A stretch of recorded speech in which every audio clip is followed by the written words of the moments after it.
world tour, and I lost my bags. Luckily, I had my makeup, and like 2 or 3 weeks, although I got into the biggest fight with Kimchi. About oh what? my God, I was so pissed at her because I went to her and I was like, do you have anything I could borrow? Like a stretch dress, anything?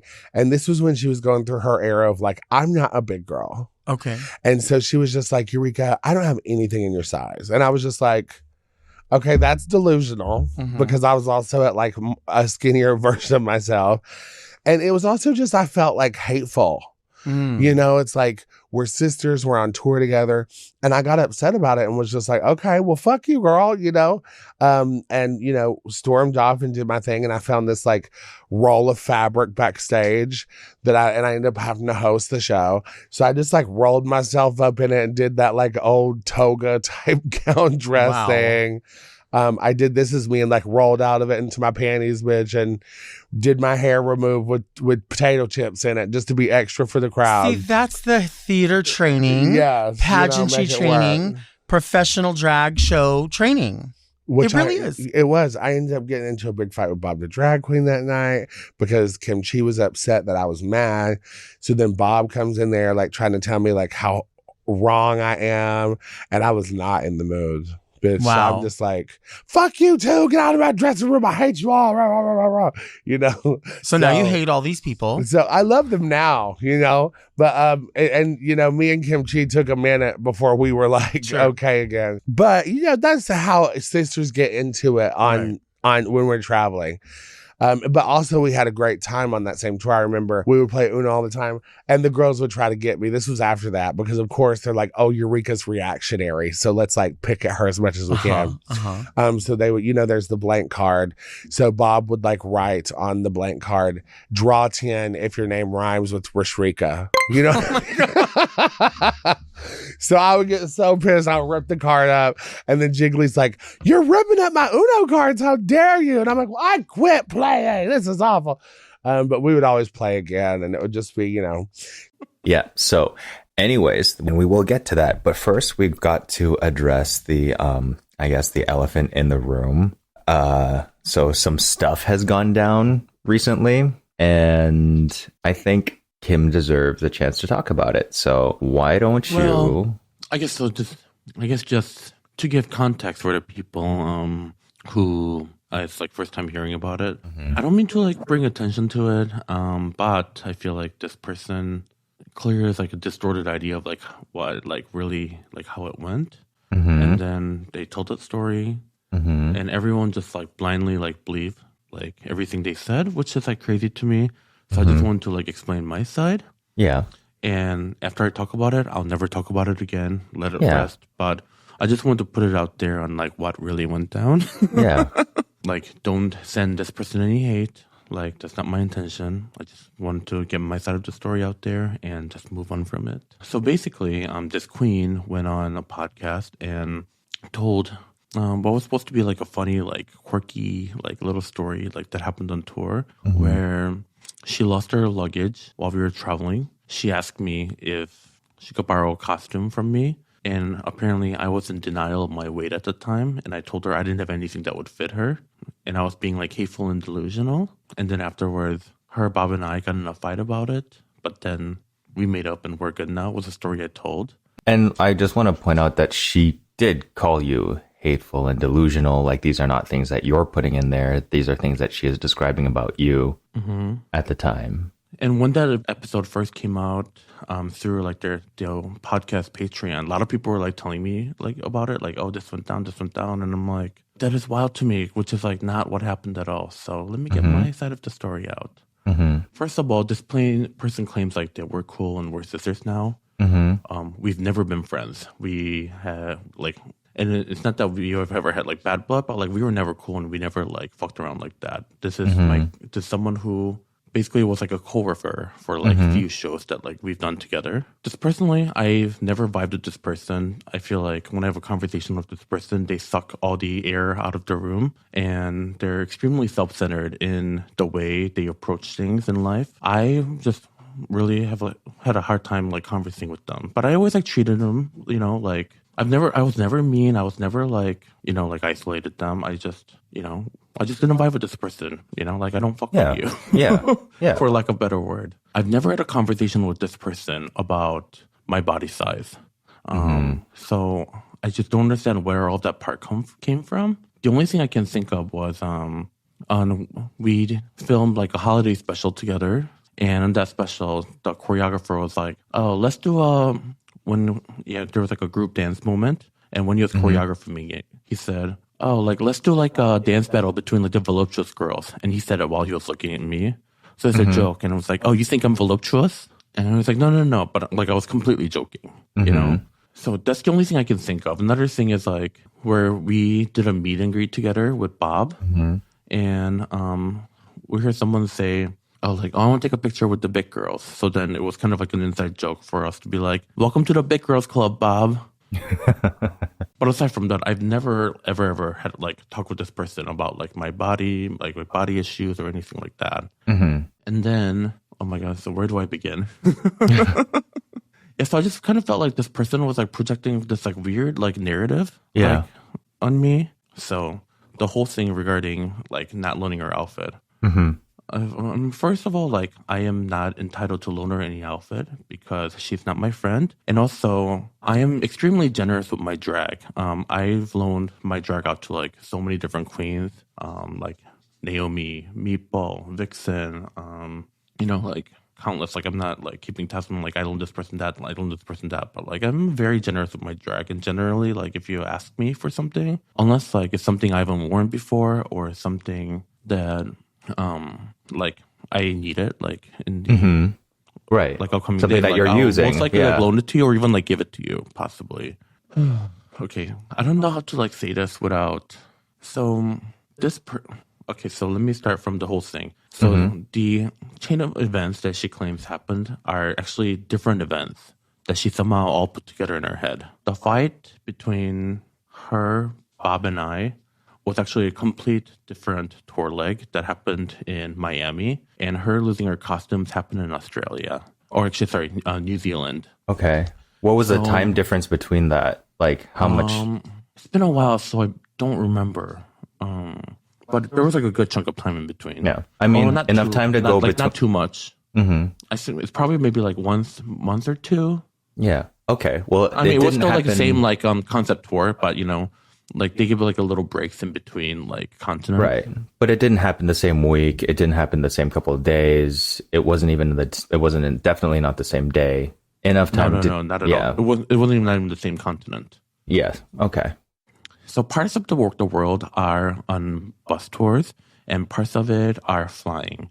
So when we were going through like Europe or North America, it's all on buses. So it's easier to bring as many costumes as possible where we just like load everything. But Australia, Asia, or South America, every city we fly to, and we can only bring 2 luggages each, and sometimes 3, depending.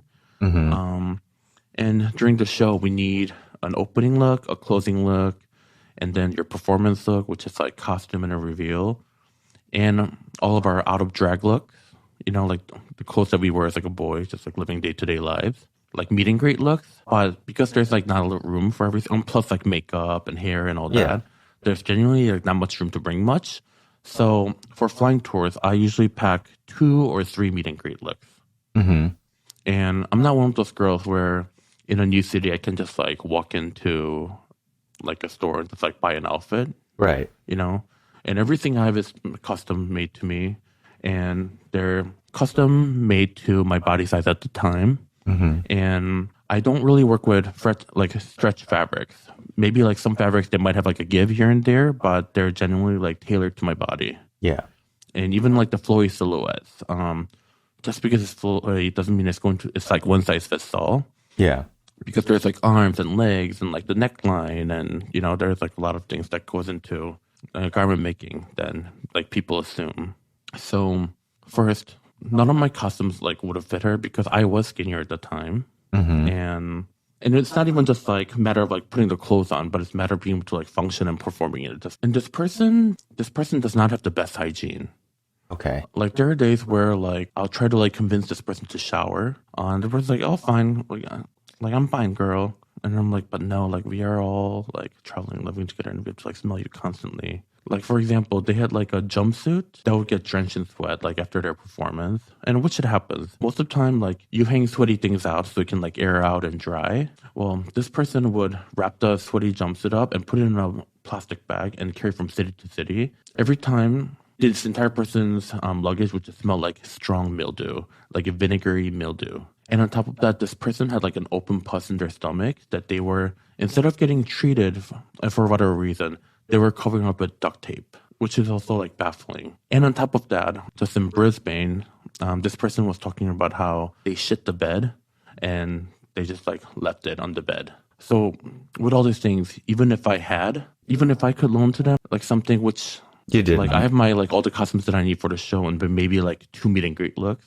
And as you know, like I'm a very clean person and I'm like a germaphobe. Like even if I could loan to them, I don't know if I would have ever lent it to them because like they're poor hygiene. Yeah. So basically, if I were to loan this person someone, basically I'd be giving up because I would have like never worn that again. Right. If that makes me a bad person, like so be it. But like I did not fat shame this person, and there were other people like that were like in the room. That were like it did like that's not like how it went down. Like, we did not like fat shame this person into like not giving this person an outfit.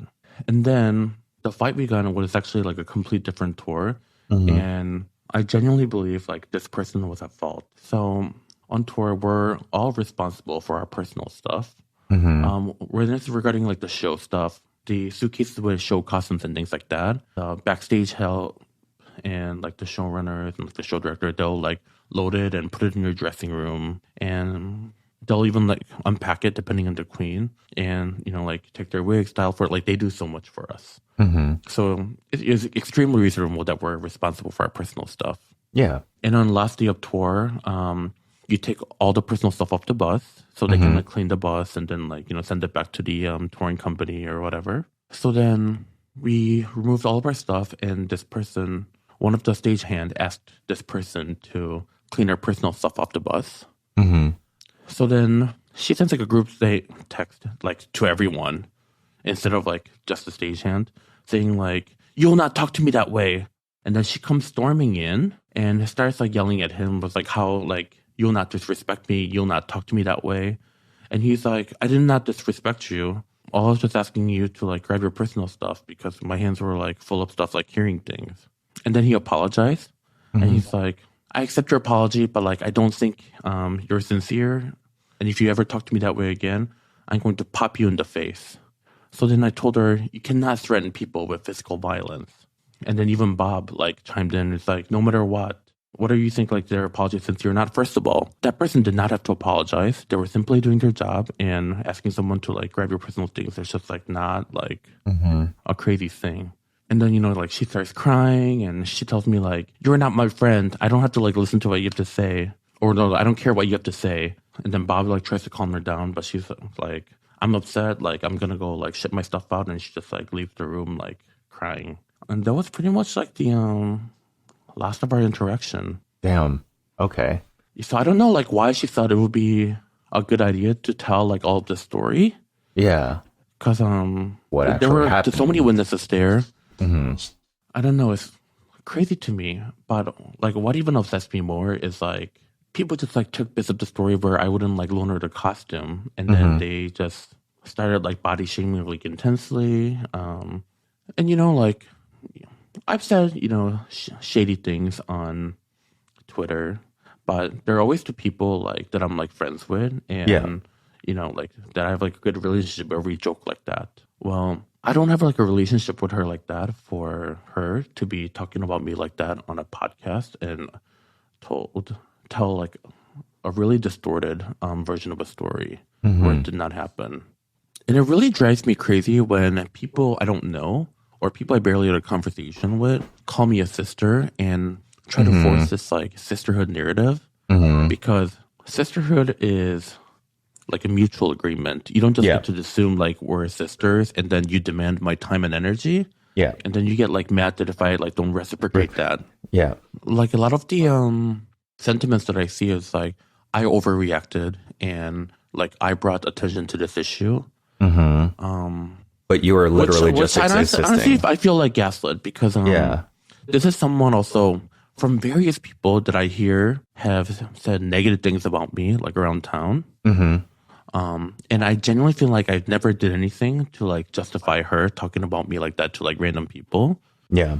So then just constantly like dealing with my like non-existent relationship with this person where they demand so much of my time and energy, and hearing like negative things she says about me to other people. And then plus I now hear in a podcast. Yeah. And like aside in the story, like where it's not even like, I don't know. It's just really frustrating. And it also makes me like, it's also really eye-opening to like how some people just really don't like you. Yeah. And this really gave them a reason to like openly like make fun of my body, my weight, or like even my character. So I don't know why years later, like why she's like, oh, we're sisters. It's this funny story. It's like, no, it's not. It's not funny to me. And also like genuinely feel like gaslit by everyone saying like I'm overreacting. Because I genuinely try to like live my life, like trying to be like a good person.